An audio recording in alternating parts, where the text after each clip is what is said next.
Bonjour à tous, aujourd'hui on se retrouve pour parler plantes.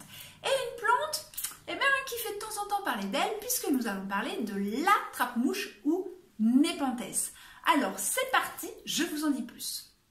L'attrape-mouche ou le Nepenthes, c'est la même plante. Où le mettre? Vous le mettrez à la maison. En extérieur, moi perso, je ne suis pas trop fan. Pourquoi? Parce que déjà vous ne pouvez pas le mettre en plein soleil. Vous devez donc le mettre à l'abri du soleil. Et en règle générale, je trouve que les mouches, elles nous gênent où? À la maison. En extérieur, c'est pas grave, elles sont dehors. Mais à la maison, elles sont quand même un petit peu plus gênantes. Donc, mettez cette plante à la maison. On évitera comme d'habitude de la mettre directement derrière une baie vitrée en plein soleil, mais une pièce lumineuse lui conviendra. Et même une pièce humide telle que la salle de bain, vous pouvez tout à fait l'y mettre, elle s'y plaira également. En termes d'arrosage, il faut toujours que le Nepenthes soit légèrement humide. Pas trop, mais un petit peu. Il n'aime pas que sa terre soit sèche. Donc vous vérifierez toujours, avec le doigt par exemple, que votre Nepenthes soit légèrement humide. Et il faut toujours qu'il y ait de l'eau dans ces petites box-ci. C'est très important, donc surveillez toujours qu'il y ait de l'eau. Alors là, je ne sais pas si vous allez le voir à la vidéo, non, mais en fait, moi, je vois à l'intérieur le niveau d'eau. Avec la lumière, vous vous mettez dans l'axe de la lumière et vous verrez s'il y a de l'eau ou pas. Et c'est très important.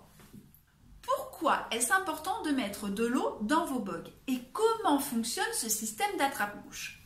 Alors, je me rapproche à nouveau, en fin de compte. Les petites mouches, elles vont venir ici et elles vont tomber dans le trou parce que, oui, ça glisse à l'intérieur. Donc, elles vont tomber dans le trou.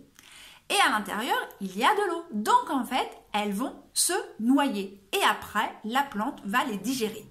Voilà donc comment votre Nepenthes va attirer les mouches. En fait, en plus de la partie glissante qui se noie, les bogues, elles renferment une substance qui va attirer les mouches.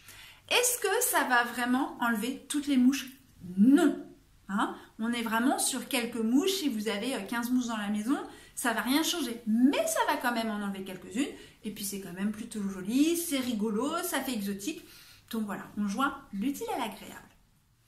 Est-ce qu'il faut couper les bogues quand elles sont sèches? Alors oui, parce qu'en fait, au bout d'un moment, elles vont arriver à maturité, elles vont sécher. Donc vous coupez la bogue en fait au bout de la feuille. Et puis les feuilles qui vont repousser, comme celle-ci, je ne sais pas si je me mets...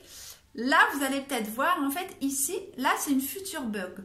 Donc, c'est pour ça que c'est important que votre Nepenthes soit toujours humide, pour que les bogues se forment bien. Si ça sèche, c'est qu'en fait, votre plante a manqué d'eau. Donc, il faudra peut-être un petit peu plus arroser parce que vous êtes peut-être dans une maison qui a un air sec. Donc, voilà, surveillez bien qu'au bout de vos feuilles, vous ayez toujours bien des petites tiges avec des bogues qui arrivent. Ça voudra dire que votre plante est en bonne santé. Et au bout d'un moment, vous pourrez peut-être avoir une période où il y a moins de bogues. Mais voilà, ça va se refaire de temps en temps. Ne vous inquiétez pas s'il y a des périodes où vous en avez moins.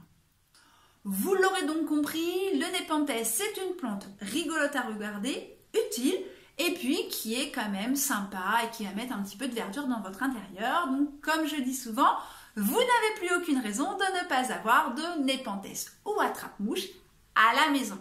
Si ce n'est pas déjà fait, pensez à vous abonner à la chaîne et à cliquer sur la petite cloche pour recevoir une notification dès que je publierai une nouvelle vidéo.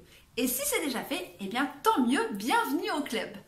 En attendant, je vous dis à bientôt pour de nouvelles aventures florales.